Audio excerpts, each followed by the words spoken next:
अस्सलाम वालेकुम नाजरीन, आप देख रहे हैं K92 न्यूज़ और मैं हूं आपकी मेज़बान नाइला भट्टी। शामिल करेंगे आज की इलाकाई खबरें।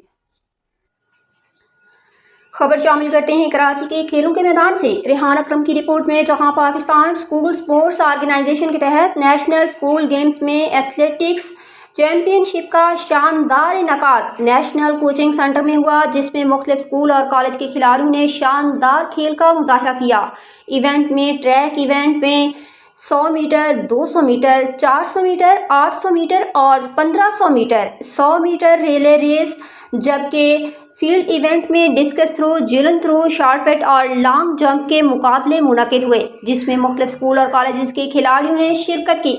इस मौका पर मौजूद सदर PSSO गौहर रजा, सिंध ओलंपिक एसोसिएशन की सेक्रेटरी अहमद अली राजपूत, असगर बलोच, अब्दुल हमीद, खालिद रहमानी, रियाज अहमद, सनी परवेज़, इस्माइल शाह, असलम मोहम्मद रफ़ीक, मोहम्मद एहसन, मोहम्मद हारून, फ़हीम और दीगर खेलों, समाजी और सियासी शख्सियात ने भी शिरकत की।